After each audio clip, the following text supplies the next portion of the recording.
Early game, back-to-back, quick turnaround. We weren't great in the first quarter, and I thought the last three quarters we really stepped up, competed. I thought our second group came in and really set the tone. So let me tell you about the exact moment when a sports establishment can no longer hide behind its own lies. For several weeks now, basketball's power brokers have been running the most coordinated misinformation campaign you've ever seen. They stared directly at fans, looked analysts straight in the face, and somehow tried to sell the world on this idea that benching Caitlin Clark was some kind of genius master plan. They kept throwing around terms like veteran experience, earning your spot, and the sacred traditions of USA basketball. But anybody who has watched basketball for more than 5 minutes could see right through this absolute joke. It was clearly wrong. Obviously, it was a huge blunder and a complete failure to recognize raw talent when it was staring them in the face. But now something has shifted. The whole thing is finally cracking apart. That's what you want, right? You want that consistency from group to group. The first group didn't have it. They didn't set the tone, but the second group came out and did it. First, after Team USA completely demolished New Zealand 101-46, interim coach Nate Tibbetts stepped up to those microphones. Even though he buried his real thoughts under layers of coaching jargon and tried to avoid hurting anyone's feelings, if you actually pay attention to his exact words, this was basically a confession wrapped in diplomatic language. What we are about to do is tear apart this entire press conference word by word, cut through all the political nonsense, dive deep into the numbers, and show you exactly why the coaching staff has painted itself into this impossible corner. We are going to make the case that Clark is not just starter material. She is the one player this whole team should be designed around from day one. Here is how the whole thing went down. Clark finally got her shot at starting, and basketball fans everywhere could finally breathe again. But those first few minutes against New Zealand looked pretty rough around the edges. The offense seemed confused and uncertain, and when Tibbetts faced the media afterward, he had some explaining to do about that rocky start and the struggling offense. And just talking to Kara and our coaching staff it's not always easy for players to get into a rhythm when the coaches are messing with the lineups and. Pay close attention to exactly how he phrases this. We weren't great in the first quarter. I thought our second group came in and really set the tone. The sports media machine and all the hot take factories immediately pounced on this statement. They tried to twist it into some kind of criticism of Clark's performance. They wanted everyone to believe the coach was basically saying Clark bombed in her starting debut. But anyone who actually understands basketball strategy can see that Tibbetts isn't criticizing Clark at all. He's accidentally admitting that his own lineup decisions were completely backwards. He's confessing to a massive strategic error in how he's using his players. Think about this logically. You finally decide to unleash the most explosive tempo-setting point guard the game has ever seen.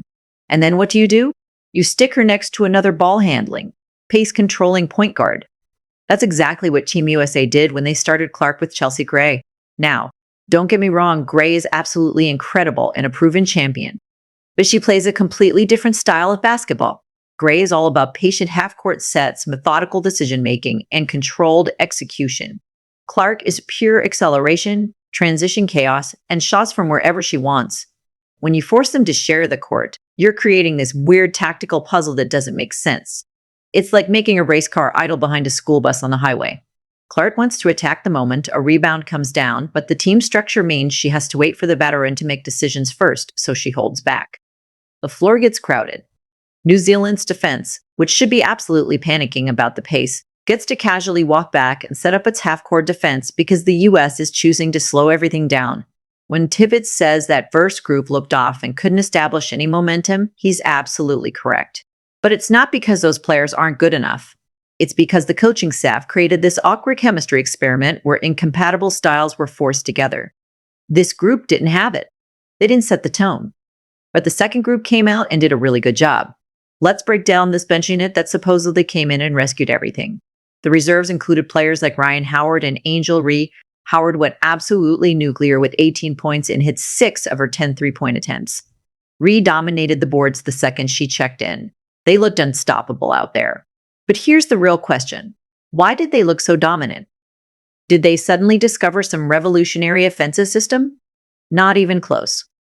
They looked incredible because the starting unit, even with all its awkward spacing issues, had just spent the last 7 minutes completely wearing down New Zealand's defense.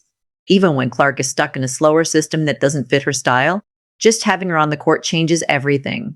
She pulls multiple defenders toward her every single time down the floor. She forces New Zealand's guards to fight through screen after screen. She completely drains both the physical and mental energy from the opposing team. So when the second unit entered the game, they were going against a defense that was already completely exhausted. The bench players did a fantastic job capitalizing on all the groundwork the starters had established. This is just basic basketball science, and the coaching staff understands this perfectly. But the most revealing part of this whole press conference, the quote that completely exposes how confused the coaching staff really is, came when a reporter asked directly about the lineup decisions. It's not always easy for players to get into a rhythm when the coaches are messing with the lineups. Part of that is just seeing who works well together and who doesn't. There you have it, straight from the interim head coach himself, messing with the lineups. This is the smoking gun confession. This is him admitting they messed up. We're just months away from major WNBA action. The team is getting ready for crucial international competition, and the coaching staff is openly telling us they're treating the United States national team like some kind of chaotic laboratory experiment. They're messing with the lineups. When you've got a once-in-a-generation player like Clark on your roster, you don't mess around with lineups just to see what might work. You don't treat her like she's some random test subject in your basketball experiment.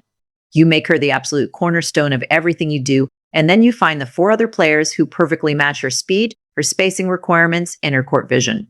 The problem was never about whether Clark was ready to be a starter. The real problem is that the coaching staff is scared to officially give her complete control of the team. They're terrified of disrupting the established pecking order. So they keep shuffling players around, playing these political games with minutes and rotations, sacrificing the flow of the offense just to keep everyone in the locker room happy. But no matter how much they keep messing with the lineups, no matter how awkward the system they build around her becomes, Clark's pure dominance just cannot be contained. The statistics from this game are the ultimate evidence against everything the coaching staff has been doing. The numbers completely destroy any argument that the starting unit was somehow a disaster.